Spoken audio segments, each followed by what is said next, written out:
Yo, what's going on, Gia? How you doing? Another day. We got a good topic. It seems like we like to keep going over the sexless marriage thing, but there's definitely some components to the servant leader that is contributing to sexless marriages, and we are going to be definitely letting it all out on this episode. Oh yeah, and see, there's a correlation between sexless marriages, servant leadership, and the rise in porn consumption amongst Christian men. It's kind of interesting, and then we're gonna connect the dots in this one. So, what the modern evangelical church calls servant leadership is not leadership at all, actually, Gia. It's more like male compliance wrapped in scripture. You know what I mean? By Yes. redefining headship as basically emotional caretaking, the church has literally stripped men authority away, which actually erases the polarity between men and women. And basically, the church has produced marriages that look pious in public, but are passionless in private. Meaning, there's no sex in the champagne room, none.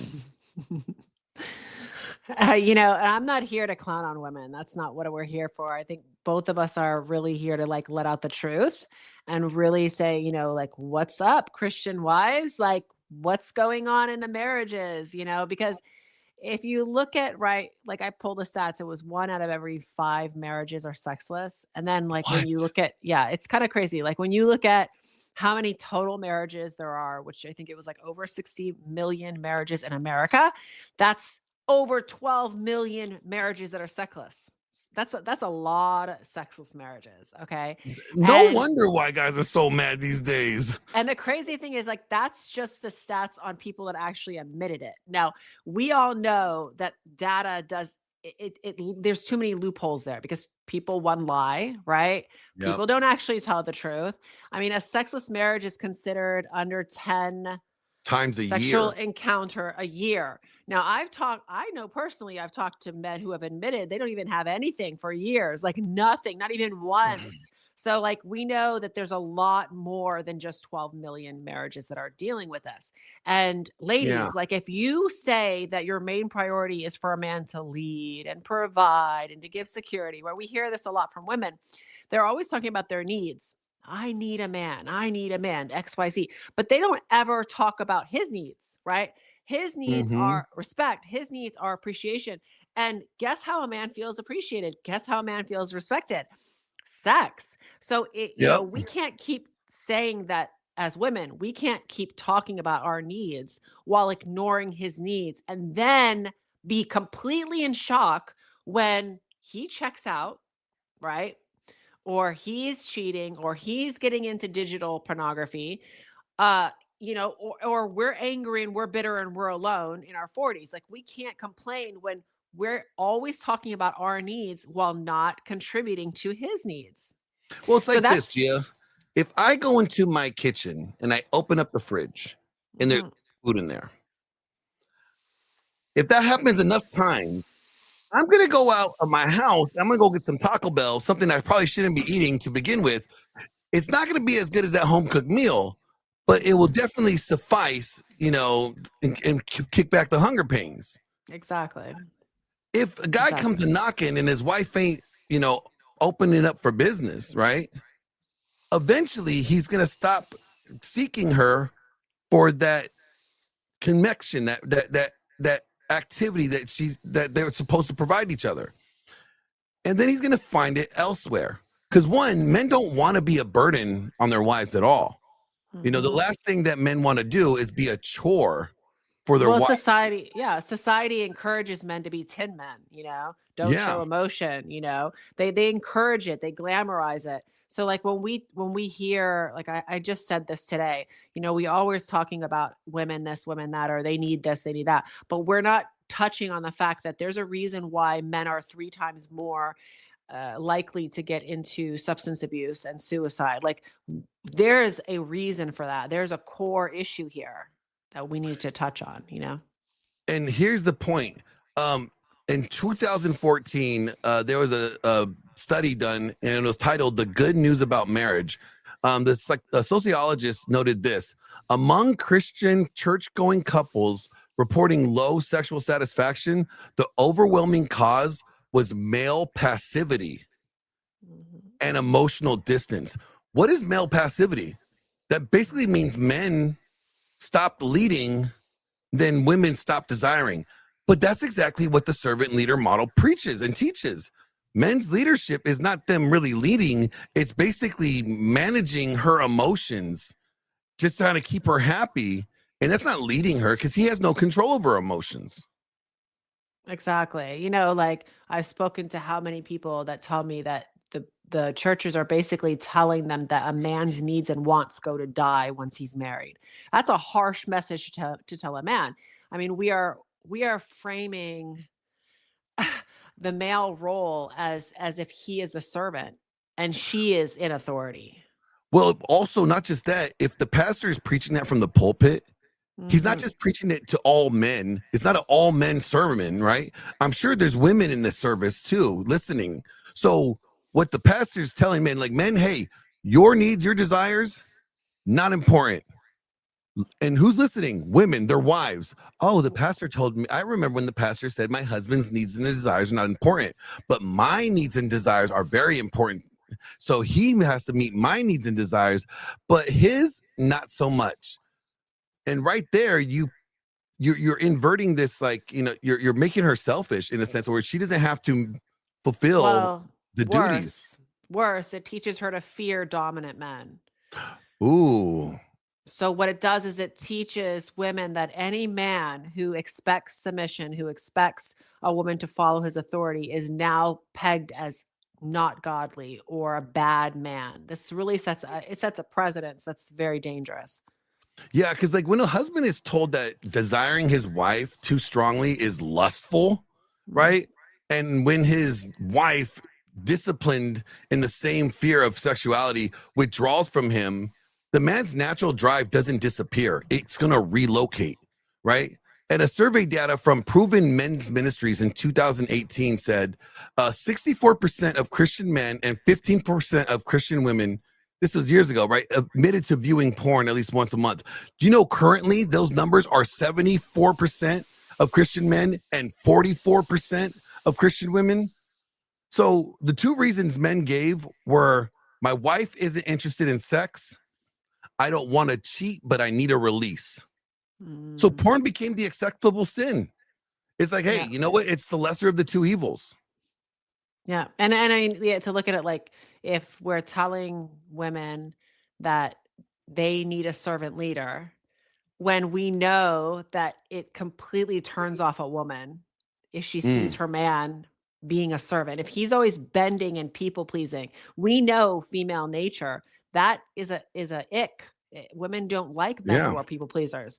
Why do they keep going for the bad boy? Why? Because they don't like people pleasers and they mistaken a guy who doesn't people please because guys who can be the bad boy also, you know, basically don't people please. So they mistake that. So it's confusing women. It really is. Yeah. Like, here's the question that I always want to ask these like pastors that are preaching servant leadership. I have a couple questions I want to ask them, and none of them could ever answer them for me. I want to go, okay, what service is to be provided Mhm. and to whom? And then who makes that decision? And then who decides whether or not the man is doing a good job at serving, right? What would you think the natural answer would be to anybody being asked that question? Under servant leadership, Yeah. you're basically under the her authority because now she's the one approving and everything. And if it doesn't go her way, what is she going to do? Let's go talk to the pastor because now what Now is she doing? She's yep, referring his authority out to another man. she's overruling his authority and Right. seeking the higher authority, Hmm. which is a man that she's not married to. Hmm. So, and this is how it doesn't model Jesus at all. And I'm gonna break this down. I don't have this in my notes, but I'm gonna just real quick. Servant leadership, the way that it does it, if the wife is the one that determines the service being provided and to who the service is being provided, and whether or not the man's doing a good job at serving, well, the man has no authority, right? And that's not like Jesus. Let me explain. When Jesus came down to earth, did he say, so who am I going to serve? And oh, hey, people, how do you guys want me to serve you? I'm here to serve. Do you guys need me to serve? Wait, how do you want me to serve you? No. What did Jesus say? Jesus came down and he said, look, I'm going to be crucified, right? And this is how he's serving them. He's saving their souls, right? And Peter goes, no, Lord, no, you're not. How dare you say that? Jesus said, look, mother, get behind me, Satan. Get behind me, right? And then another account was when Jesus was washing their feet during the Last Supper, Peter like, oh no, Lord, you can't be washing my feet. I stepped in some cow dung and some camel junk, right? You can't be washing my feet, Lord. Jesus looks at him and says, then depart from me. So what is Jesus establishing here? He's saying, if you don't like the way I am going to serve you, then kick rocks. Jesus established how he was going to serve. He established to whom he was going to serve, and he made those decisions. And ultimately, who would determine whether or not Jesus was doing a good job? Probably God, not the people. It would be God, right? So this whole servant leader model, that the way that the church is actually teaching it, is making their wives an idol. You are now more worried about whether your wife's happiness or her satisfaction in your service, your servitude, more than you are concerned about whether or not you are obeying God's call for your leadership. And it's like when anything's out of balance, things are not going to be running smoothly. So if you have this inversion in like authority, right, that actually kills the wife's attraction to her husband. He looks like a guy begging for porridge, like Oliver. Yeah, the husband becomes an approval addict. He's like basically waiting for her to approve everything he does. Why don't you play that clip on the guy who's explaining what a servant leader is for the audience? Oh yeah. Hold on one second. Let me grab it. Because that was so bad. No, wait a minute. Which clip? Because we have a couple bad clips. The one where the guy is saying why he thinks being a servant leader is a good thing in a marriage. Oh, the one that looks like he has downs? Yeah. Okay, no problem. 1 second. Here we go. No, be quiet, down boy. He doesn't have downs, people. I'm just saying that I think he might. Okay, never mind. Here we go. Our responsibility is to lead our home. But here's the thing. There's a proper way to do this and an improper way to do this. We don't want to get this wrong. Hello, my friend. My name's Zach, and I've been married for 20 years. My high school. How do you think his 20-year marriage survived?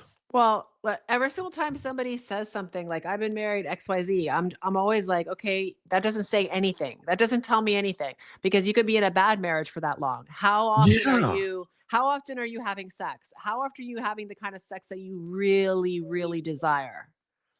Yeah, this cracks me up when they're like, "Oh yeah, I've been married for 30 years." Mm-hmm. Okay, like so was like my grandparents, and they hated each other.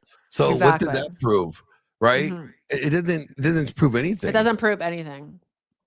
Sweetheart and I met at 14, got married at 22, and by the grace of God and a commitment to servant leadership, that is what's led to this thriving marriage. See, we can lead in a self-serving way or in a servant leadership. Here's what servant leadership in marriage is. It's a powerful form of leadership that involves serving the other more than yourself, with an unconditional love and putting their lives and their needs above our own. See, you know what? I wouldn't have a problem with this if it went both ways. If servant leadership was required by both spouses, because you know what? If you were putting your husband's needs over yours and he was putting your needs over his, then you guys are focused on pleasing and satisfying each other, right? Yeah. Now both parties are getting their needs are being met.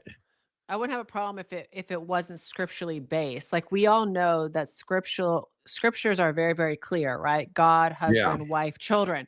So why isn't, if they wanted to put it in a way that, okay, the husband answers to God, the wife is under the husband's authority, then I Mhm. would be like, I get that. Yes, but they're not putting it that way. They're not addressing it like that. No, they're They're making not. it seem like a man's wants and needs go to die. Like that's not Yeah. biblical.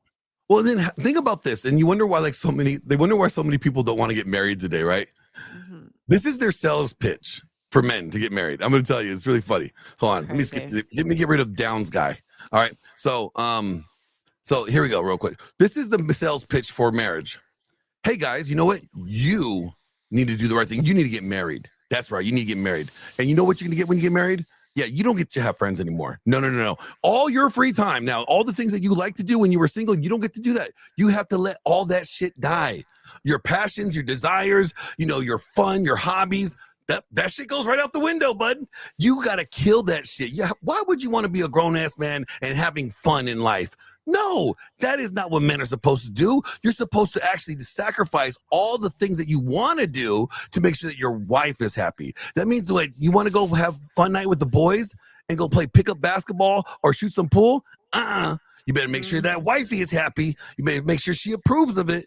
Oh, and if you think that, like, being the head of the household means like you get to come home, have your meals warm and ready to eat, maybe even have your laundry cleaned, or maybe even have, like, a woman there to give you a little action. How dare you? You should actually be more concerned about serving her needs. That's what you need to do. So you need to hurry up, go find a woman to go get married so that you could be a slave. Yeah, they say a lot of things that don't actually pan out in reality, right? Like when you actually put it into practice, do you think that a woman wants a man who comes to her and goes, "Can I do this?" Then you wonder why you hear stuff like, "I feel like I have a child and not a husband," right? Like what they preach and what is actionable in the real world, it doesn't pan out. It's not, yeah, you can't, it's not good in practice. Do you think that leads to resentment from the wife? Like does, like, the wife Always. end up feeling like the husband is incompetent because he's Always. constantly seeking her approval rather than just Always. leading? Yeah, and then you wonder why she's like, "Oh, I can do things better. Oh, we don't need a man." Where is all this stuff coming from? It's coming from the theory that, he is literally people pleasing. He's addicted to people pleasing. It's in everything that we see. Yeah. All right, let's go back to Downs boy. Servant leadership is based on the idea that God comes before everything else, and our wife comes before our wants and desires. See, What? God first, our wife, and then what we want is down here. What? How is But that as even? men, as both. Yeah. No. Actually, should we educate him on what servant leader really means? Because this guy thinks he actually originated in the church. Well, first of So all, we need to discuss when the word was actually that's what even, I was going to get to. yeah, Yeah. the origination of it. So let's go. Well, ladies and gentlemen, let me go ahead and give you a little back in time dream. Okay. Long time ago, in a far land and called 1969, there was this guy named Robert Greenleaf. And well, he came up with this corporate management model called servant leadership. The concept of leading by serving your people underneath you, kind of like you're leading by example. That was the idea, right? Well, the church kind of like saw this new model of management theory, and they decided, you know what? We're going to make this Christian. This sounds kind of like Jesus. Jesus came and served us. Oh, he served us by dying on the cross. You know what? This is Christian kosher. And what they did was they took male headship authority and said that a man is only allowed to use authority if it's in service to serving his wife. That's not serving God. That'll In kill service of, attraction. exactly. So, slow Timmy here, he doesn't even know the origination of servant leadership. I feel bad for him. Yeah, Look at him, look all baffled and it was confused. originated in the height of feminism. The word was Yes. originated in the height of feminism. So what does that tell you about the word itself? Oh, it's feminist. Yep. Sure is. It's why All right, so the Timmy. churches have had to pander to women to even introduce it, Oh, that's why women got behind it so quickly. Mhm. All right, let's listen back to Slow Timmy. Followers of Christ, but also sinful man. Our desire a lot of times is for what we want, what we desire. But today we're going to talk about how to lead in a way that's a servant leader. And that's what we're called to be. See, the Bible says that we're to pour out our lives like Jesus died for the church. That's how we're supposed to live in marriage. That is a heavy responsibility. In fact, as I was talking to my wife about this, I was talking about, thank you for marrying me. Well, you watch me fail at that over and over and over again. Like, this is more of a, guys, we fail forward. That's the bar that we're trying to hit, but we're constantly failing forward. Let's dive in. First level of servant leadership at home is to lead by example. See, are we men that are reading the word? Are we men that are praying? Are we men that are so grafted to Christ that we're walking in lockstep union with him? Like, that's our first duty of leadership, is to walk it out ourselves. I don't have a problem with that. I think Leading a good by leader, example, yeah. yeah, leading by example is always a good thing. I think be the standard that you want people to measure up to. Nothing wrong with that. See, oftentimes in leadership in the world, what you'll see is leaders that go, do as I say, not as I do. No, my friend, that's not effective, and that's not what we're called to. We're called to walk with Christ. Follow me as I walk with Christ. That's what we're called to. To lead by example is the first level. So anytime you feel like, hey, I want my marriage to get a little better, we get better at the relationship with Christ by spending time with him. Like, you want communication to get better in marriage? You get better at communicating. Like, that's how we get there. Lead by example, my friend. Number 2, share the decision-making. Leading is not a dictatorship. See, too often I've heard husbands that they're telling their wives to submit as they make decisions. My friend, the Bible doesn't call you to that. Again, it calls us to live like Jesus. And you don't see Jesus as he's walking with the disciples, as he's walking other people. You don't see him say, do this now.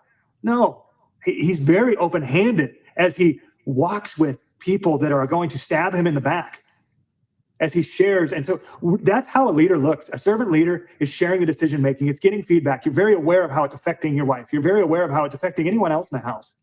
Like, does somebody, when somebody's driving a car, do they go, do they turn to their wife and say, do I take a left or a right? No, they know where they're going. They take the left. They don't ask somebody in the back seat how to drive.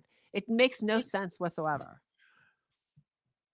You don't How are share. you a leader if you're not making There's decisions? there's a difference between asking your wife her thoughts on a subject or a topic or something that you're going to do versus sharing the decision making. That's 2 completely different topics. How is the decision? No, ultimately the husband is going to be making the veto power because he's the leader. But when And he's he's saying, going to be responsible for the consequences. exactly. So how is what he's saying that sharing the decision making? Yeah. Yeah, he's basically saying that there's 2 drivers in the car, which we all know that doesn't work. Well, I mean, okay, look, if you want to decide to determine what kind of color scheme that you want the house to be, fine, be my guest. I really don't give a shit. I'll give you that, right? But beyond that, no. Like, oh my gosh, this guy, I'm surprised he made it 20 years.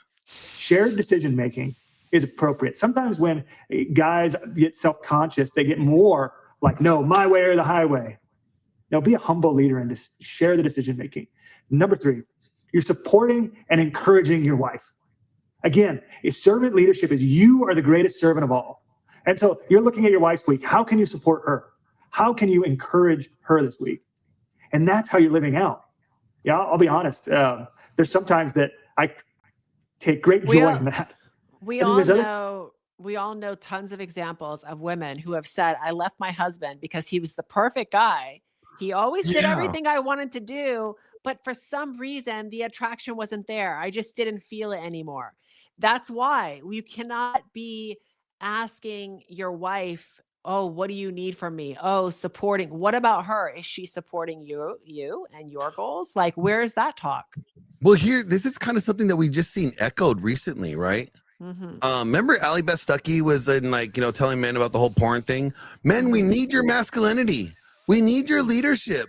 We need your strength.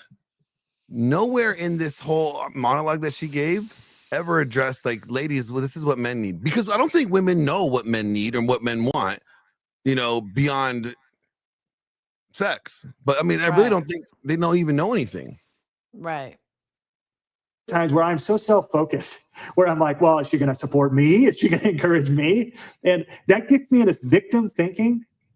And it really puts it as she's there to serve me. No, as a servant leader, remember, we are the greatest servant of all. A great hack to do this is when you're going into your week and you're just talking with your wife, ask her, how can I support you this week? How can I encourage you this week? One, she'll feel supported and encouraged. It'll bring you closer together, and it gives you practical, tactical things that you can do. Now, be careful. Don't ask and then not do. That's just harmful. So if you're really not going to do it, please don't ask. I hope that God will turn your heart, though, so that when you ask how can I support and encourage, you can then walk it out. Right. The next one, empathy and understanding. Oh, God. This is a big one, guys. When we hear things, big mistake. We like to fix things. Yes, because we are problem That's how we think we're serving. That is but serving. Sometimes we're not serving, we're harming. How we can really serve is we can listen to what's going on in their life, and we can have empathy. Now, here's the difference that you need to know is there's sympathy and empathy. And sympathy, it's good, right? And that's when you listen and you're understanding what they're saying. Help me out and you're here. saying, man, that has to be hard. That's sympathy. And that'll go a long ways with your wife. But I think we've heard enough. Yeah, I can't take the cuckery anymore. Like, I just can't. Okay, there are some valid points to what he said, but it's the fact that he's leaving out a lot of her end. Oh, yeah. He could be saying, well, I'm directing this to a man because I'm a man. Okay, I get this, but you cannot try to help a man. Like when we talked to Raphael, you cannot help men if you are not giving them what to look out for on the other end. Because now what you're doing is you're literally teaching a man to be under a woman's authority. Well, yeah. And see, again, I don't think like these Christian pastors or people that are pushing this realize what they're doing. No. Right? If men are supposed to be filtering their decisions as in what would please God, or remember those little bracelets growing up, WWJD, what would Jesus do? Right? Instead of filtering the decision making and everything for their family and the leadership going forward, instead of going, what would Jesus do? They're going, what would my wife want? What would my wife want? Yeah, and they're always addressing what men should do. They're never addressing what is going on. Like, for instance, we all know that, and I've seen it, women think that lust is sinful, right? Oh, lust is sinful. I hear this all the time, but we don't understand. Like, many women don't understand that lust is actually a good thing when it's directed from a husband to a wife. Yeah, that's desire. Well, I think they're saying desire is lustful. Like, would you say like they confuse lust and desire? Like, I think that they don't understand that part of desire is lust. Yeah, because I would say it goes hand in hand. A husband desiring his wife is not lustful. Like, I think he should desire his wife sexually, and the Bible tells you to enjoy the youth of your wife's titties. Like, you're supposed to be having all kinds of fun with them. It says, like, like in Matthew or in First Corinthians, like, never withhold each other from one another, except for agreed amount of time for praying. So it's like, if God is putting so much emphasis on couples engaging sexually together, right, and telling guys to enjoy the youth of your wife, may her breasts always satisfy you. How are the wife's breasts supposed to satisfy me if he never gets to play with them?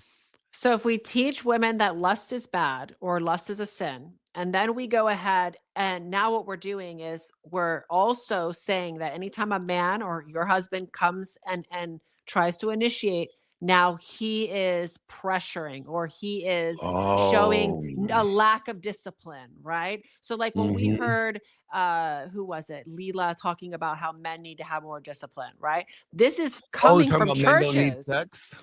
Right.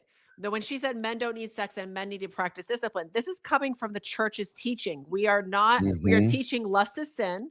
So now when a man initiates sex for his wife, now he's pressuring her or having a lack of discipline. This is a whole cycle. It's a whole cycle. It's like people Oh are not yeah. connecting the dots, you know? So now what we're doing is we're teaching women that being sexual is now being less spiritual. Oh, and that Okay? that kind of ties That into the they're whole purity sinning culture thing. that they're sinning against God, right? It's this whole and we wonder why wives are purposely dressing down, purposely gaining weight, purposely not taking care of themselves. What for? They're literally being taught this is wrong. So let me cover up. Yeah. Let me become less desirable to my husband. He's going to stop pressuring me. And then I'm doing what God wants. I'm a good wife now. Yes, I am withholding sex from my husband. I am causing sexual immorality in my marriage, and that's holy. That's And so then stupid. what does he do after we all know men's nature after been rejected over and over and over, they just stop asking, and then they're going Yeah. to turn their desires to the less, the least effort, which is usually pornography, which is easy Well, and it's the lesser accessible. of the two evils. And that's only, Correct. and here's the thing is that's only temporary. That's only a temporary band-aid for Hmm. it's because it's almost think about this. It's a downgrade from what he was getting before. So if he Correct. was getting access to sex, he went from enthusiastic sex to Hmm. starfish, boring, just lay there, don't do nothing sex, to now no sex and having to watch porn like he did when he was in 15, right? And eventually, so this is constantly downgrading. Eventually, the porn is just going to be a band aid because at some Hmm. point he's going to be like, It no, pacifies. It yeah, pacifies his marriages, and that's why I agree. Porn has pacified marriages. If it wasn't for porn, a lot of people would have already left their marriage. So, like when you talk about desire, ooh, right? you're actually, Desire hold on, just you're hitting a good point though, because did you see the Mhm. comment that, or the tweet that Pearl made the other day? It's how Right, like about porn has saved more marriages it than marriage has. counseling. It's pacified marriages to Yep. stay together, then leave and go get their desire. Because here's the thing, desire does not evaporate. Desire is something that never goes away. You once you have it and it's not being filled, it's like somebody thirsty and always needing water, right? If you're thirsty, drink more water. If you're hungry, eat more food. It comes down to that. So desire doesn't go away. What desire does is once it's repressed, it comes out in It judgment. relocates. So that's why you see a lot of people go online, they judge you, how you dress, oh, you shouldn't be saying those things.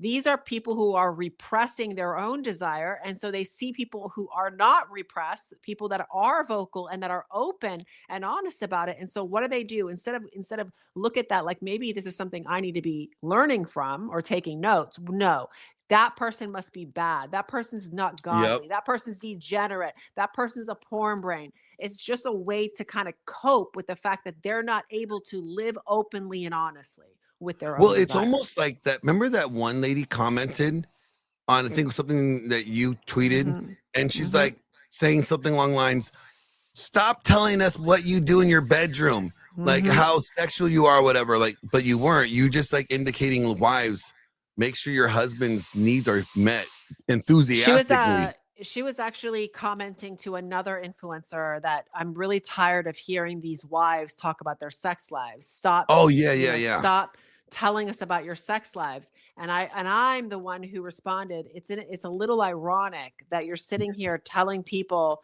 to stop doing their sex lives while you are over here like complaining. You're over here, not handling the issue. It's just like it's literal hypocrisy. Well, one, it's literally hypocrisy, but I'm wondering why is she so mad about a woman Correct. Correct. like promoting pleasing your husband, meeting your husband's Mhm. sexual needs. Why? Because the only thing I could think of is that that lady does not want her husband to come across that Twitter post and be like, "Well, wait a minute.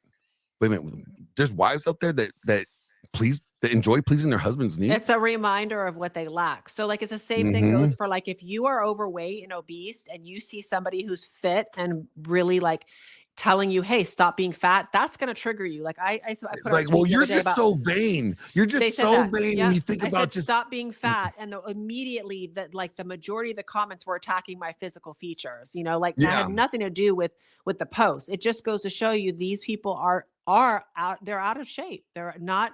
They're overweight, and I'm a reminder of what they need to be doing. Something of an inner voice that they have let go or don't want to Yeah. do. And you know what's Mhm. interesting? Leadership, true, like good leadership, right? A good patriarch or leadership, good husband is going to come in this with an enlightened self-interest mindset. Mhm. And Thor was a big proponent and champion for enlightened self-interest. And basically, it comes down to this: helping others ultimately helps myself. So if I help my wife, right, and I meet her Mhm. needs, ultimately that will in return incentivize her to what? Reciprocate and meet my needs. Now you've established this leaders, this system. What we're going to do, this is how we enjoy our lives together, right? This is how we are able to like live blissful and have a good marriage moving forward, is that I'm making sure I'm meeting your needs, I'm leading by example, setting the tone for this, and then you are meeting my needs, and then you see this constant cycle. That's how it's supposed to go, and it's kind Correct, of biblical. but if she's always not interested and always turning him away, this is why a lot of men will just be like, "Oh, she's just not interested."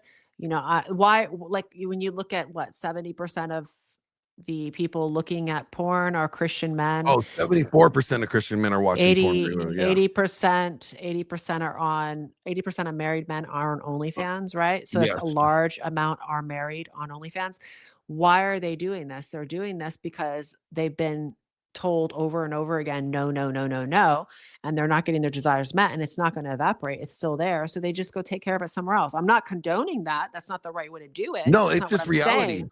But it's what's happening, right? So when we Yeah. discuss this, we're not talking about what should ideally happen. We're Yeah. talking about what is happening, and we have to be able to acknowledge that. Well, I mean, if you think about it, right? I saw a buddy of mine the other day. He posted a tweet, right? And it's because we're hearing on Twitter like all this like porn talk. Men porn bad ever since the whole what was her name? Ali Best Stuckey little thing. And it's funny because Nuke said this, and I'm gonna try to quote him exactly, but he said the porn, if women wanted to, Mhm. they could shut porn down in 48 hours. There was Porn could, another porn could be gone. influencer that said that. I'm forgetting the name right now, but there was another influencer that said the same thing. If women really wanted it to end, it would end. Yeah, because Mhm. they're the gatekeepers of sex. So if Mhm. porn is And a supplement, and and women are the gatekeepers of keeping sex alive in a marriage. yep, really, like the to live or die, like the life expectancy of the marriage happiness, right?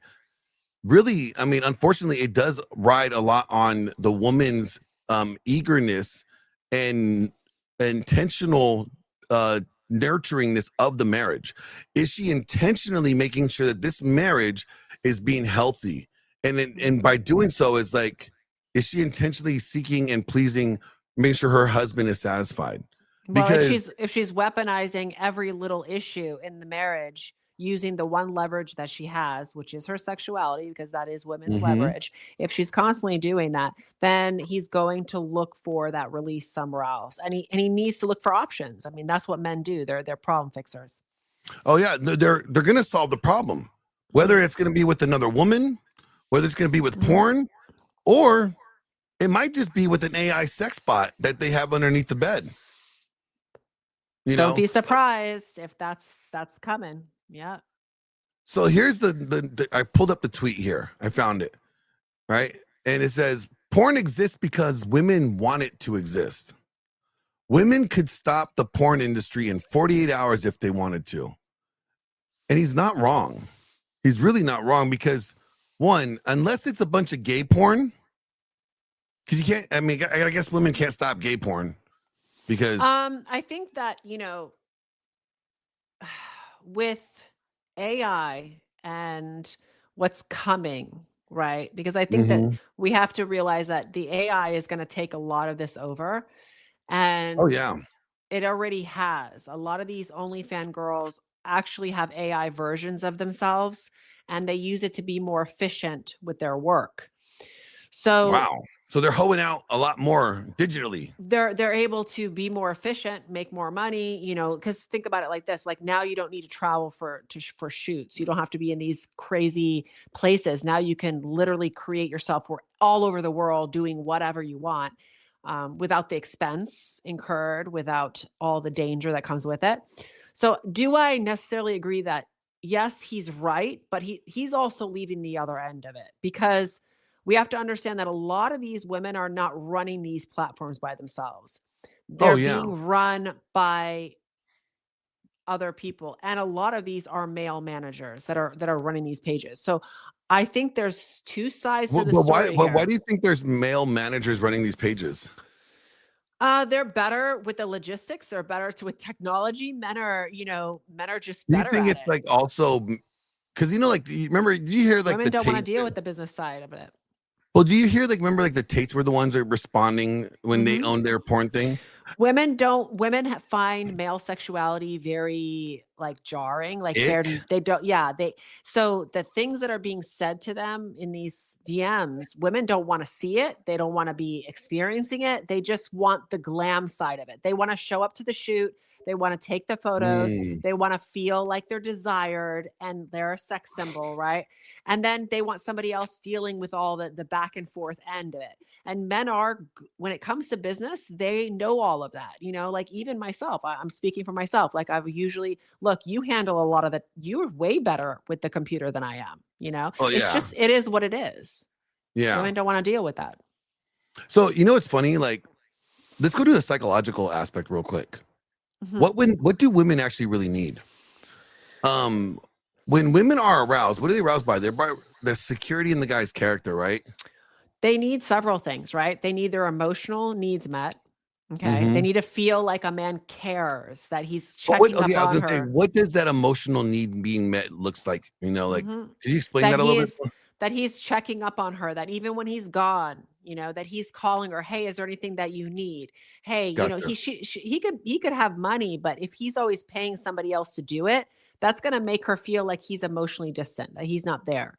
So she actually wants, like if she, whatever it may be, fixing a tire, right? She wants to know that he physically is going to be there to help her with that, because What that. does it also show? It's like him not being competent if he's always paying out for someone else to do it.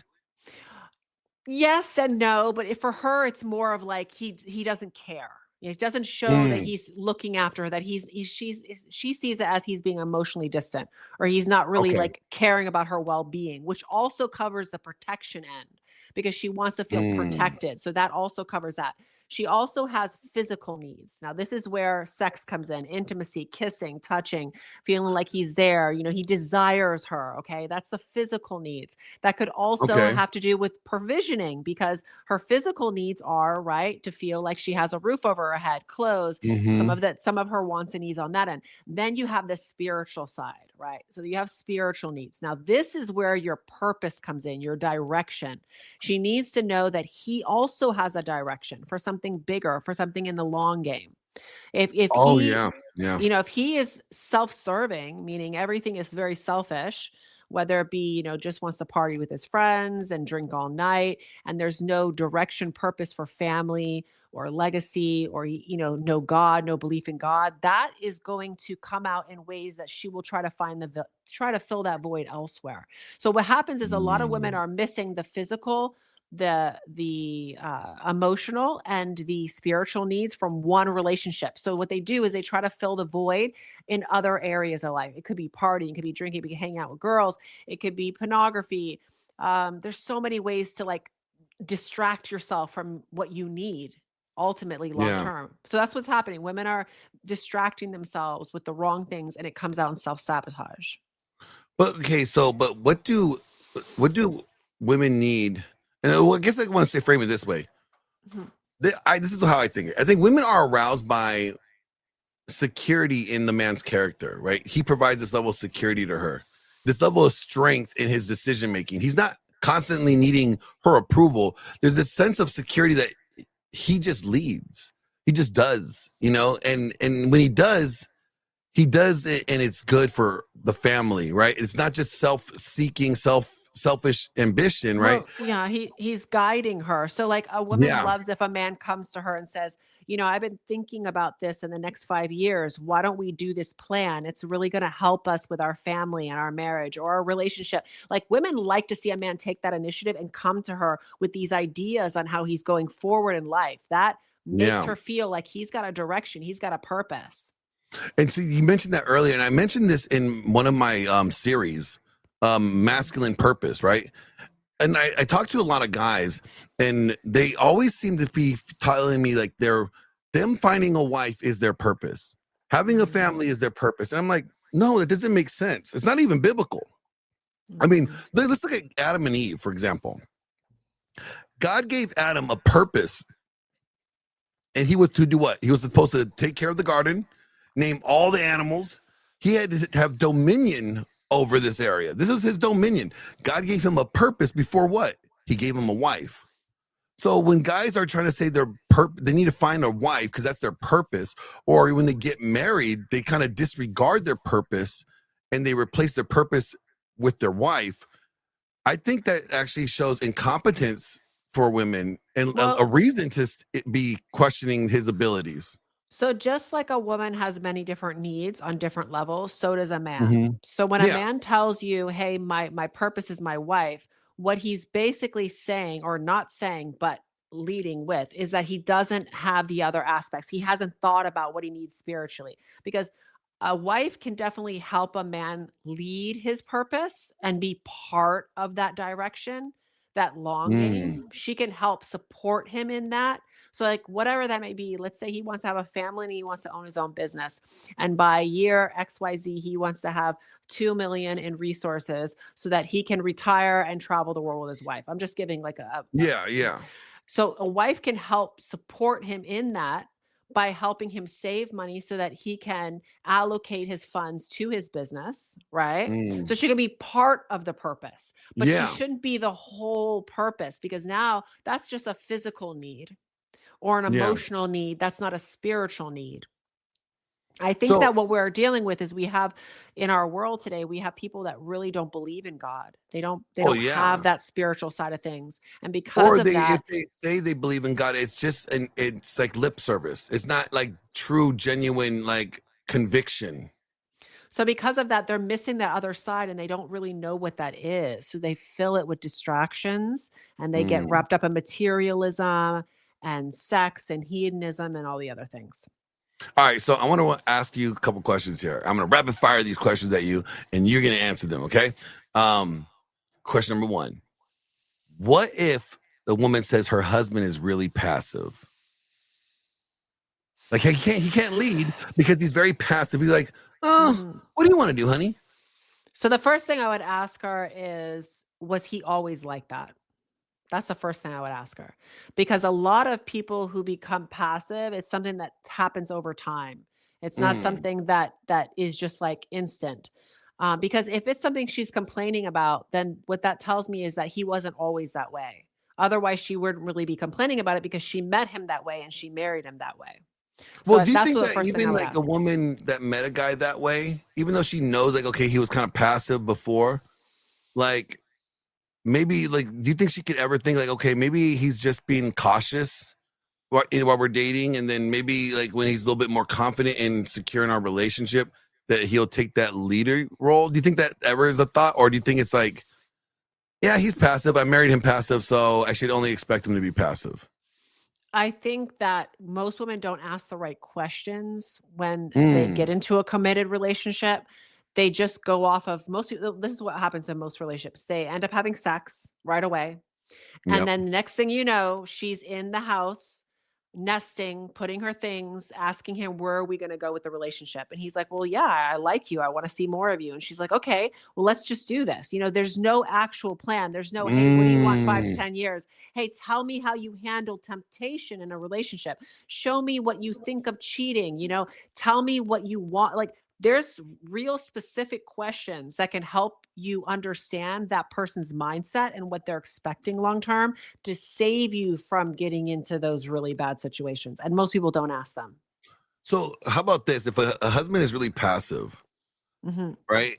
Instead of like, because if the husband's passive, what do you think about this? If the wife just asked his opinion instead of like making the decision, like letting, because she knows that he's probably going to be like, he'll just follow whatever she says, right? So if she wants him to be more of a leader in Mhm. that leadership role, right? Because she can't respect the guy that is constantly trying to defer to her, right? So if she actually values her marriage, what if instead of making the decisions, she goes, you know what would you do? What would you want to do? Right? I actually had this situation. I actually had a girl that I was helping Hmm. have the same exact issue. Like she always had to tell him even the littlest things, you know? And I asked her exactly what I said to you before. Was he always this way? And she's like, Yeah. yes, he was always this way. When I met him, he wouldn't even take out the trash on his own without saying something. Like he was just like that. So I start diving into his background, his upbringing. And sure enough, raised by a single mother, Mm. okay, was told from a child what to do, every little thing all the way through. So he never questioned it. It was what he got used to. So whenever I hear somebody say, "Well, a man has to lead," right? Or this Hmm. is the way it has to be, I laugh because there are some couples that don't operate that way. They Yeah. they they can't operate that way.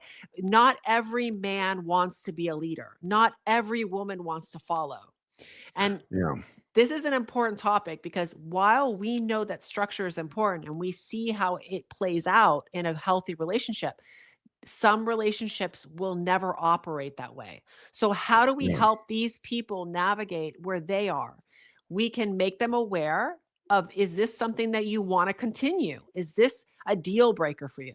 And if it isn't, then Mm. help them in their relationship. But if it is a deal breaker, then they have to also realize that person isn't going to change. This is how it's going to be.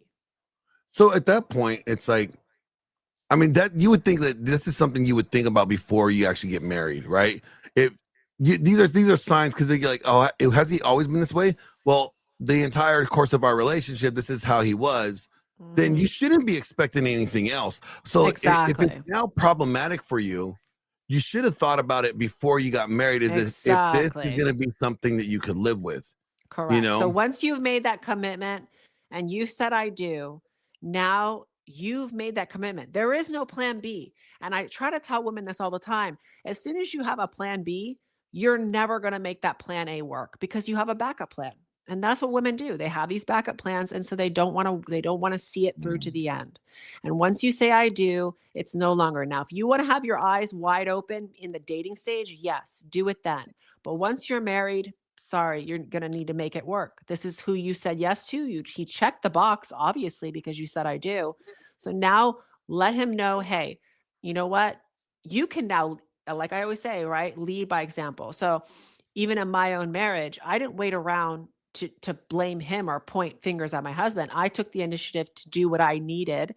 And Mm. then he started noticing what I was doing and I let him know this is my life now, this is part of me. And Yeah. as long as he respects that, we were good. It's learning to respect that we're never going to be alike. I tell that to women all the time. He's never going to be your identical twin.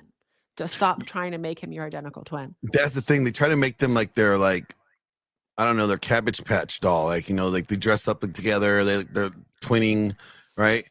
So, all right, here's a question. What if a woman says, like, she comes to us or she's talking to us, she's like, I just have no desire for him. Like, he's a great guy. He is so sweet. He's caring, he's compassionate. He's great with the kids. Oh my gosh. Anything I need, he'll drop what he's doing and just help me out if I needed him. But I don't desire him. Mhm. It's a mindset. So again, I'd ask the same question. Were you ever were you ever attracted to him? Did you ever desire him? When was the sex good, right? And if she tells me Mm. yes, I the sex used to be good and I did desire him and I was attracted, then I'd say, okay, well then what changed? Where did it go wrong? What happened? And it usually comes down to resenting the fact that and this is what I hear from women, I had to end up doing more. I was always the one initiating. I was the one doing, I needed him to help out more and he just doesn't do this, right? It comes down to resentment. She allowed what he wasn't doing to cloud what he was doing. So stop looking at what he isn't doing and focus on what he is doing. And you can regain that desire. But women now, because they have the other options, it's not, oh, let me try to work it out. It's, Yeah. oh, there's other options. So they set their mind, they get these stubborn tunnel visions. Hey, no, there's something better out there for me. And once she believes that, you're not going to get that out of her head. She has to literally fall and find out that it wasn't greener on the other side. And by then she loses that good man. All right, I'm gonna tell you a real difficult one because this is one that's always it's been talked about a lot. What if the wife catches her husband beating his Johnson, choking the chicken, playing with the tallywhacker to porn? How does she feel? Like, because she's gonna. I always hear women say they feel betrayed, especially if the girl doesn't look nothing like her. There's no similar features. Oh, so do you really like girls like this, huh? You like blondes? I'm a brunette. So do you even like me? How does the woman navigate this properly without it just being condemning him? Like, So where's first step is learning male nature. This is what I would tell her. You need to learn male nature because women think, again, that men should be like them or men should handle things like them. And they're not. They're not your equals. They're not going to handle problems like you. They are they problem fix, right? So if a man he's just the same reason why I hear women, oh, he needs to be more vulnerable, he needs to be emotionally open. No, why would he do that? Because think about it like this. Every single time he tells you a problem or maybe a fear in his mind, while you might initially hear it and be fine with it slowly chips away at a woman's mind. What is she starting to think? She's starting to fear. Now she starts fearing, oh, maybe he doesn't know what he's doing. yeah, Maybe he lack doesn't of know the next competency? step, right? It chips away, it takes away from the attraction. She now doesn't see him as the problem solver anymore. She's now wondering if he has it Mm, together, if he's trying to figure it out. So a man, one of the worst things like a man can do is be vulnerable and open because he needs to be what? Competency is what keeps her attracted. He needs to stay competent. And that means he needs to be thinking about what he needs to think about or how he's going to go forward without letting her know. The same thing happens with if she caught him jacking off. If she caught him doing this, he took care of his needs or he fixed a problem and did not want to address it because apparently he's tried to come on to you or he's tried to ask for your sex and you pushed him away over and over and over again. So now as a woman, it's time for you to learn male nature and understand the amount of sex and attraction a man needs. He's got mm. 17 times more testosterone running through his system than you. He needs to be having sex on a daily basis. If he's having to come to you, that right there is a problem. A man, you should be giving a man so much sex that he doesn't even need to ask you for it. He That's should what I ask tell for wives. breaks. He should ask for breaks. Babe, He should I be can't. begging for I can't be breaks. like, not Correct. today. He should be Please. begging for breaks. So if he's That is coming to you, awesome. he's not getting enough. He's not getting enough. So I So tell women, it's if you almost in a caught him, way. It's almost in a way like what you're telling them to do is like if you catch your husband watching porn, one before getting mad at him, mhm, right? You need to self-reflect as why would he be watching this?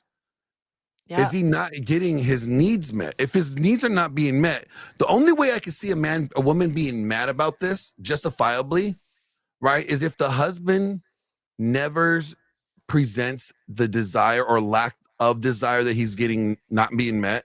If he never told his wife, hey, babe, I really wish we would do this more, or if he never came to her about it and just was like, which is not. This is not. Men are going to try to get you to do things. So whether it yeah, be they're going to pick out, they'll see an outfit and they'll buy yep, you an outfit. That's his way of saying, "Hey, I need you to be a little bit more creative. I yeah, want to see you do something else," right? Because men really do prioritize. They like novelty. They like, mhm, and it doesn't always have to be different women. It can be novelty just in the bedroom altogether. Like, role play, have fun, do it yep, differently. Don't have the lights off. Like, where is all this coming from? So I always tell women, if you find him doing that, don't react, don't get upset, understand male nature, and now start understanding that you got to be a little bit more creative. Because once a man is getting, let's say, sexy nudes, if you're sending him nudes, if you're walking around naked, if you're flashing him constantly, if you're asking him for blowjobs, anytime you get a chance, you're taking the initiative. Trust me, he does not want to see porn. He wants that. He's See, gonna that's want that. I say it all the time. I was Mhm, like, if a guy that's well fucked, mhm, if he's drained, he's not thinking about it. He's not seeking it out. You know what? And like I was talking to Matt Cook. He's the owner of this male supplement and like hormone therapy, like TRT company on the East Coast. And he's like, you know what? The average guy that's like not having sex is like watching porn like up to 10 hours a week, right? And that's on at work. He's scrolling, mhm, or when he's in the bathroom taking a little longer to go number two, right? He's scrolling, or like when you are in the other room, he's scrolling, right? And it's like these are all think about 10 hours. Think about how much 10 hours is, right? It's a little bit more than a full day's of work, right? How much more productive could that man be if he was able to apply that 10 hours into more productive pursuits, whether it's for the family, maybe that 10 hours a day or 10 hours a week that he's watching porn, he started a side hustle. And now he has two revenue streams. Now he could retire his wife eventually over time because he created this other revenue stream. Wife could be at home with the kids. Do you see how much like the porn issue the guy's seeking because he's not getting his needs met actually is counterproductive to the wife's overall satisfaction and livelihood? So they don't realize like that, like, oh, it's just his evil sexual mhm, horniness is bad. No, it's actually the lack of you meeting his needs mhm. is And it causing him to take away from the family even more than just him watching porn. It's productivity. And I want to make something very clear for the viewers because I'll hear this a lot. Oh, you're condoning porn use. No, No. I am not condoning porn use. I am not saying that men should go do that. I'm only I'm letting you guys know that this is basically the lesser of two evils. He still loves his wife. He still desires his wife. He still wants to be with his wife. But if he is constantly having that desire does not evaporate. I'll say it over and over again. The desire is still there. And so that's a man walking around always with an itch that's not getting scratched. It's like being all the time thirsty. It's the same reason why it's hollow in the bedroom. It's he doesn't even want to come home. He gets to a point where like, what's the sense, you know? Hmm. I wonder if like how mad would a woman be if like she caught her husband watching like content that they created. So I wonder if like if she would be just as equally mad at him beating his meat in the bathroom if he was beating his meat to the bathroom to their home video. Like, you know what I'm saying? Like, would she be that mad? I mean, I can only speak for myself. You know, I've never actually asked Because a I'm woman looking this, at in but principle. I'm thinking about the principle of it. Because the principle of the act is he is not seeking her at this point mm, for this gratification, this release, this desire, right? But he's still utilizing her. but if a woman is giving her husband, you know, constant release and always being there to please him, he doesn't even really need that because it's like he Exactly. always has his wife. So like, but I do think that I personally in my own marriage, like I send my husband all the time stuff because even like I'll be running errands and I'll send him a flash picture. Like because I'm constantly keeping him knowing that I'm desiring him, that I'm Yes, you're thinking of him. keeping you're still fanning that flame. Like you're And being I think responsible. Yeah. women need to do that more often, you know? That's right, ladies. Send your man nudies more. You know what? He's out there hard working during the day. There's nothing better than a nice little work break with a little nipple flash. Send your man some nudies. And I mean, like, I can understand, like, if you are a new mother or you're pregnant too. Like, I Oh have yeah, talked to come on. mothers who go through like some periods where they need to do that. This is where I think it might actually be good to do a video or something with him, and then he can have that, you know, because Yeah. otherwise, I've spoken to wives that have literally told their husbands, "Go use your hand." You know, while I'm in this recovery stage. So if Oh, we okay. get That our makes sense. husband, Yeah, if we get our husband to desire another woman, I would prefer him watching my own than Yeah, I mean, the yeah, that other makes way sense. It's like, around. Yeah. because like, I mean, if you're like, yeah, go Mhm. go relieve yourself. Okay, Mhm. with what? I don't know. Figure it out. Okay, The perfect ideal situation would be that she knows that she has hands, she has a mouth, she has exactly. other things to please her husband, like, but there are some women that are like, "No, I just wanna be left alone during that time," you know? So, on that end, then be creative. Be Yeah, I mean, creative. I get the point. Like, if a woman has to feel sexy to, in Mhm. order to be sexy in that moment with him, right? To Mhm. want to be in that. So if like, especially after a woman just had birth, gave birth to a child, their bodies are going through a lot. They Well, don't and the necessarily feel hormone, yeah, sexy there's at the all. Yeah, hormones. hormone levels are all through whacked out, and they just had this like fucking turkey experience where they had a other creature come out of them, and then a A gizzard bag turkey came out next to it. experience. Yes, women are like turkeys. Okay, I'm dead ass serious. When I saw my son being born, I was like, what the hell is it? Is that a fucking gizzard bag? What the hell is Yeah, that bag? it's gnarly, yeah. I don't know why It's people kinda say crazy. birth is beautiful. It's the most disgusting thing I've seen. It's kind of interesting. It's interesting that human bodies can go through that. I agree. I mean, it's amazing what a woman's body can do and recover from. Like the type of that's a whole lot of stress. That I mean, so like it's amazing how God has created women's bodies to do that stuff, right? Because wow, it's weird. But it's beautiful in a life bringing way. But yeah, but no, I'm saying like when a woman goes through that experience, I could understand why she wouldn't necessarily feel in that moment mentally sexy or inclined to even be in that mindset. So I want to say that men do need to have some understanding in these in specific times, not all the time, not every time she has a headache, but I mean, But I kind of think for the most understand. part, men do understand that. I Yes. do. I've spoken to enough husbands that get that. You know, it's not like they're over there like, oh no, you know, you're going against your no. They are giving their women a lot of understanding, but it's not the 3 weeks or the 4 weeks. It's like it's Yeah. going 6 months. We're talking like years that I'm hearing that women just get into this rut.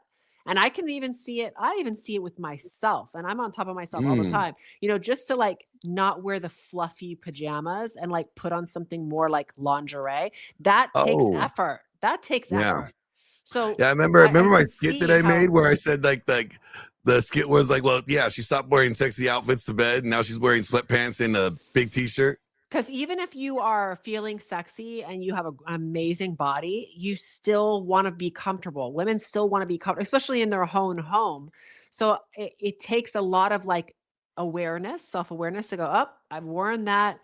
I've worn those fluffy pajamas like 2 nights in a row. Uh-oh, like, we need to retire that right now. Like, I have to Ladies, constantly be on top of Honey that. Burdette. Mhm. Honey Yep. Burdette is the place. Go to Honey Burdette.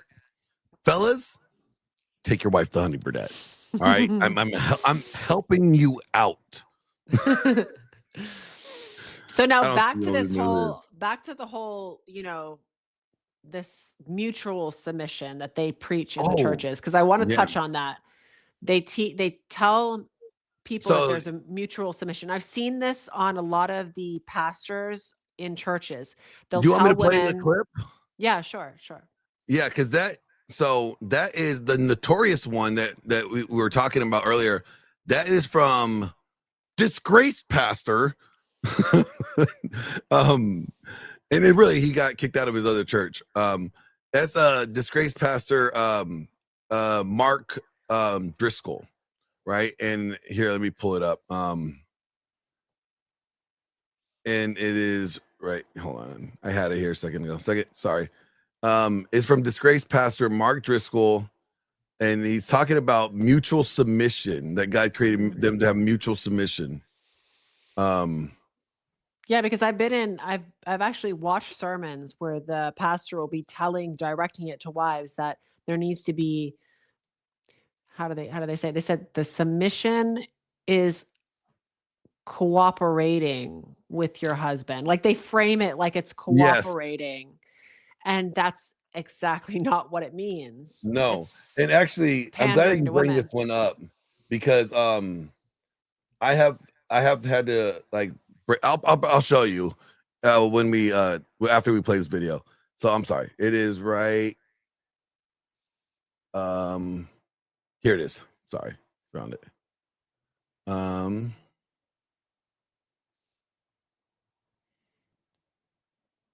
Stupid. Okay. There we go.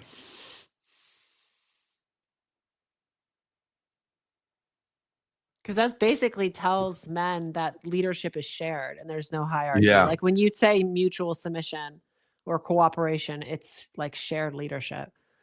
Yep. So here we go. Treat your wife like you treat your kids. Your wife is your peer. She is your equal. God told Adam, it's not good to be alone. You need help. She's going to help you. The two of you need to be one. So it's plural leadership. That's why the Bible says that children should honor and obey their mother and their father. Why? Because they're both leaders. So mom and dad are the leaders of the family. The father, the husband, he is the head of the family. This doesn't mean that he's the bully. This doesn't mean that he's domineering, overbearing. It doesn't mean that he gets to boss everybody around. It doesn't mean that he gets to be a control freak. What it means is he's supposed to treat his family the way Jesus treats his church. He's supposed to lead with love, humility, sacrifice, considering the well-being of others. And it should be that when your kids look at their father and your wife looks at her husband, they say, I see a reflection of Jesus in that guy. You can't treat your wife like you treat your kids. All right. So Yeah, show me a woman who's attracted to a man that she has to lead. There is like there is none. A woman does not want to have to lead a man. nope. And so he talks about mutual submission, right? And here, let me pull up the real word.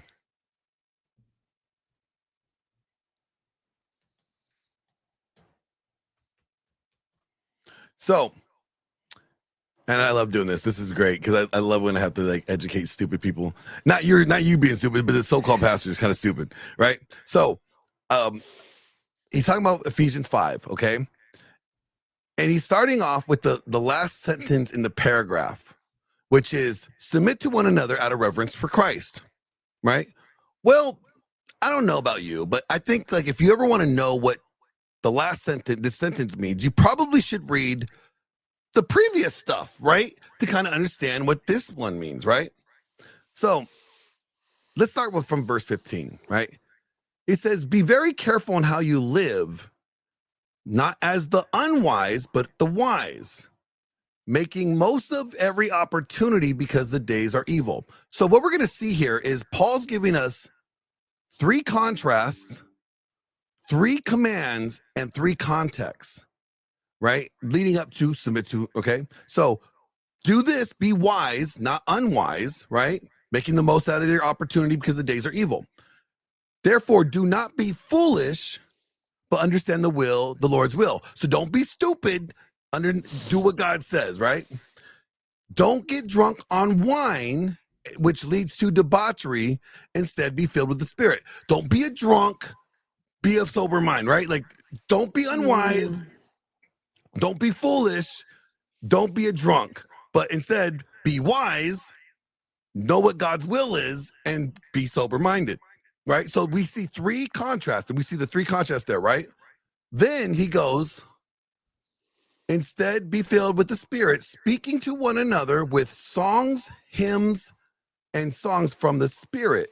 Sing and make music from your heart to the Lord, always giving thanks to your Father for everything in the name of our Lord Jesus Christ. So right here, what is he telling them to do? How you're going to speak to one another. So there's a command, speak to one another in psalms, hymns, and songs from the Spirit, right? That's one command. Then sing and make music from your heart to the Lord. That's the second command. And then what's the third command? Always giving thanks to your Father for everything in the name of Jesus Christ. So we saw the 3 contrasts, do this, not this. We saw the 3 commands, right? Now we're going to see the 3 contexts of how this is supposed to be acted out. Submit to one another out of reverence for Christ. What does that mean? Is it like, oh, we both leaders, we both submit to one another? No, Actually, it doesn't mean that, because the Greek word for submission in Ephesians 5:21 is hapatamosomene, right? Which literally means top-down leadership. It's a military term for submission, Mm. meaning obeying the authority above you. It's a So chain when of command. Yeah. it is a chain of command. So when you're saying Mhm. submit to one another out of reverence for Christ, you are submitting to the roles that God has put you in. So Mhm. and then we see what that roles look like. What does that look like? Wives, submit to your own husbands as to the Lord. What does that submit to one another look like? One example, wives submitting to your husbands. Then when we go to Ephesians 6:1, the next chapter, right? It continues. Children, obey your parents in the Lord, for this is right. What do we see? This hierarchy, this leadership. Oh, wow, interesting. Verse 5, slaves, obey your earthly masters with respect and fear, with a sincerity of heart, just as you would obey Christ. So we're seeing Paul give us 3 different contexts on how this submitting to one another and out of Christ looks like. It is submitting to our roles, submitting to the positions that the people have above us. That's how we obey and submit to God. That's how we please him. So it's not, no, we both are leaders. Okay. Mhm.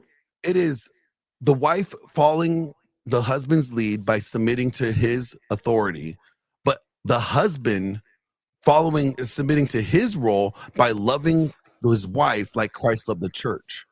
Right. And then children obeying their parents, right? Because they're not equals. And then your employees, obey your employer, respect your employer. That is how we see this mutual submission actually Mm. it out. It's not that there's 2 chiefs in the kitchen or 2 chefs in Mhm. the kitchen. It is a hierarchy. Mhm.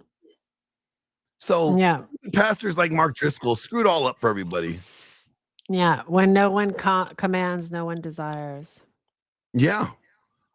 And do you think that, like, I think this, and we'll wrap it up here after this, but what do you think the solution is? Let's give them a solution. You The know, solution is that women are not an authority. That's the solution. And we have to get back down to the hierarchy, the way that men are the ones in authority. So what does that look like? Okay. A man needs to handle and lead without being under her authority. So if Mhm. she is the one telling him what to do, that doesn't work.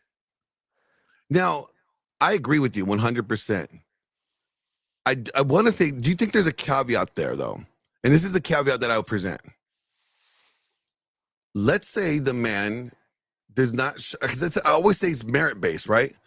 And this is Mhm. kind of like where if a man is not providing or does not show you consistently that he is a good leader, that he makes good decisions, that he could problem solve his own problems and it doesn't create more problems, if he shows his competency in these areas, there should be no issue with a woman following or willing to submit to her husband. Mm, correct. Now, if he ends up starting to show lack of consistency in these areas and being a leader, and I'm talking But about not just one time, not just like a oops, I'm talking about habitually dropping the ball and leading as he's supposed to do his job. I mm, don't think that, women's that is automatic, okay, I don't got to submit to him. But I would say that it's really hard for guys to expect their wives to submit to her or him when he is like showing her that his leadership is questionable. like what I talked about before, there are some men that they don't want to lead. They just Yeah. don't want to. So what do you do in that? That's the nuance. There are some men that don't want it and the role has been reversed, but that's what works for them. So I think it Or comes down to does it being work for aware. them? Does I it mean, work? that's the way they've been functioning. Is that dysfunctional? But what I mean by that, does that work for them? Is she okay with that position? Did she seek it out? Like, like, okay, yeah, he wants me to lead. Cool. I'm great with leading. I'm fine with it. Or does she actually like, fuck, I have to do this because he is not going to, Somebody Correct. has to lead. So, because I don't think a woman would have resentment towards her husband if it was something that she wanted to do, right? Mhm. But if he's forcing her to be in a position of leadership that she And she actually doesn't was want to be hoping, there. yes, Yeah. that's where the resentment would come up. So then she's going to have to be again, it comes down to being honest. What are your needs? What are your deal breakers? You have to, both sides have to be willing to say, this is a deal breaker for me. This is just not working out, Yeah. and then because, even if one individual takes and leads by example, but the other person is like, I'm just going to keep doing whatever I want. It still doesn't work like that Oh either. yeah. Because It's got to be a two-sided thing. there has to be unity and agreement, and that's Yeah. part of the whole submit to one another out of reverence for Christ. Mhm. You are in unity to doing this thing, not just for each other, but you're actually doing it for who? For Christ. So wives are not submitting to their husbands because like maybe he's the coolest person in the world. No, they're doing it also because it knows that it pleases Christ. Husbands are Mhm. not willing to die for their wives, even though she's bitching and complaining all the damn time. That doesn't make him really want to go lay his life down for her. No, but Mhm. he's doing it because it's pleases Christ. So it's almost like this. I try to liken like wife submission to the military in the sense of like, look, when I was in the military, I really wasn't a big Bush fan. I really wasn't. I thought just really, I'm not going to bash the guy, but just really he wasn't my favorite president. All right. I liked Bill Clinton a little bit better. He played the saxophone and he got blowjobs in the Oval Office. He was pretty cool. Right. But regardless of the fact of my personal opinion of Bush, I respected the office that he held. And the Mhm. office that he held was commander in chief. So that means when if he gave me an order, I would execute the order out of respect for the role that he holds above me. Mm. Not the man, it's the office, the title. So I tell women like, look, you and your husband may not be seen eye to eye. You may think he's a piece of shit right now, but you're not doing it because you're respecting his piece of shit attitude. No, you actually doing it because you are respecting the title, the office that he holds in this Mhm. relationship, which is his husband, right? Even though he may not be being a good husband in your eyes, or maybe he's not being the best of husband that he's been before, right? But you are doing it to respect the office because you respect the sanctity of the marriage. It's the structure of the marriage, what it's supposed to be. That's what you Mm. really are respecting. Does that make sense? Like, like, Yeah, it makes sense. It's just that it's women biologically, they're wired to find arousal in a man who's strong, oh yeah, who gives a sense of security, who has direction. So if that's lacking, naturally the desire is it's gonna pull back. And yeah. that's why I say if her desire is being pulled back, what's going on there? Like, got to get down to the root cause. Yeah, because and when these conversations, guys always like to frame it that, oh, the woman's sexless, the marriage becoming sexless is Mm. her fault, Yeah, right? As if he doesn't have any responsibility in, yes. and I hate that because it's not that. People want to make it so black and white, oh yeah, my wife just doesn't want to have sex with me no more. Well, what are you doing wrong? Yeah. There's always gonna be, and that's why I say sometimes you have to fail to win. You have to. Mm, Because if you could find the silver lining on why it failed and fix it and take accountability for it and change it and be responsible going forward, then it's a good thing that you failed because it teaches your weaknesses and your strengths. But people like to just always point fingers and blame everyone else. Oh, it's the wife's fault, right? So then what do? They leave, they go into another relationship. They didn't and they learn did any nothing. responsibility, any accountability, and then they just repeat the same thing. And what do they end up doing after this happens 2, 3 times? Now it's all women are horrible, all Yep. women are to blame, and I have nothing to blame. I'm perfect. No, Yeah. you haven't ever resolved your own side of your own issues. Well, and here's the other thing. Like, I think comfortability breeds contentment, right? And when guys do this unintentionally, they think that providing security is going to help her be more, available.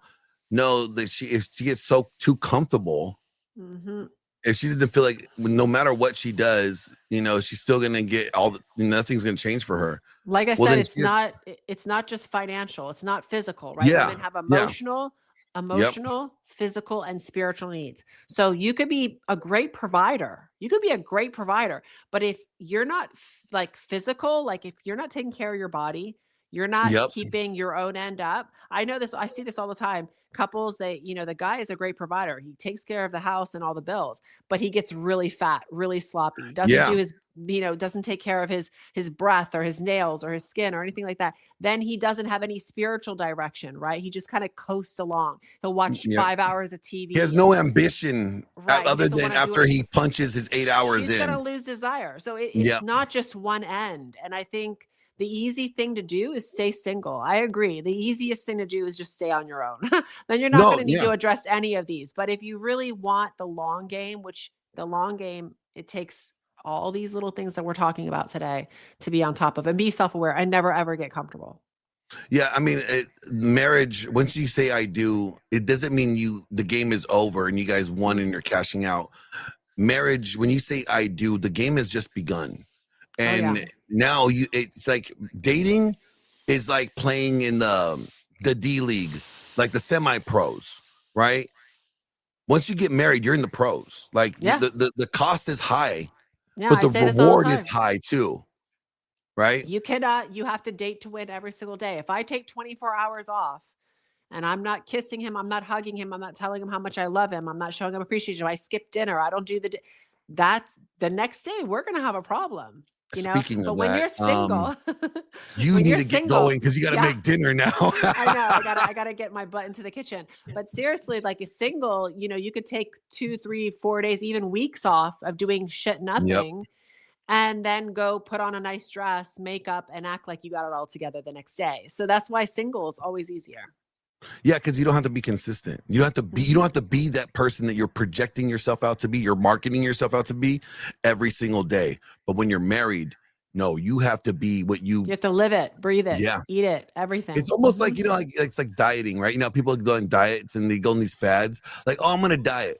Well, no, it's the wrong mentality because that means it's only temporary. What you need to do is make a lifestyle change. So whatever version of yourself that you projected that who you are or you want to be, and you got your wife or your husband to commit to you in marriage, you have to now make that as a lifestyle change and become that version of the, that what you projected. Yeah. And you have to Like I every gotta go day. after I get off here. I gotta go clean, cook, and do everything. Like, like when you're single, you could just go to work, go home, throw everything, Yeah. and who cares? So With that being said, I don't want you to get in trouble and I don't want this episode to be causing any problems over there. So you need to get your ass in the kitchen, woman. You got some work to be done. Joe, I got you, man. I got you. do we cover all the tops, or do we miss anything here? What I did think miss? we covered all the tops and the bottoms. Okay. So with that being said, ladies and gentlemen, you get married because you want to protect and you love this relationship. Nobody gets married to get divorced, right? Mm-hmm. So you valued it enough to make the commitment. How about you guys value it enough to see it through and do the work? Gia? And ditch the servant leadership title, God. understand it's not about mutual submission. It's none of that. There is a hierarchy, there is a structure in everything. Even a blade of grass has a structure and how it grows. You throw off that structure, it doesn't rain, it doesn't bring in sun, that grass isn't going to grow. The same thing with a wife and a husband. If you throw off that structure and now she is the one coming to you, telling you how to move, how to make a decision, don't be surprised when you end up in a sexless marriage or a disconnected relationship where he's going somewhere else for his needs. And now you are bitter, angry, or alone. Everything has structure.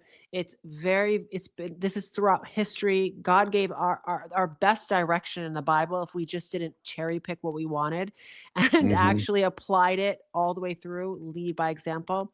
So I think, as a wife, don't always talk about what you need. Always address what does he need. Ask yourself, go to him every single day. What is it that I can do to make your life easier? What can I do to support you? And do this often because it's going to show him respect and appreciation, which is his needs. And a great basic template, ladies, 3 blowjobs a week, sex a couple times a day, and then, lingerie randomly throughout the week just to surprise them, okay? That's giving you some ideas to start off with, Don't get comfortable. Don't get comfortable. No fuzzy pajamas. And fellas, be fuckable, please. Don't lose your fuckability. All right. Go to Until the next gym. time, you guys. Love, peace, greasy chicken.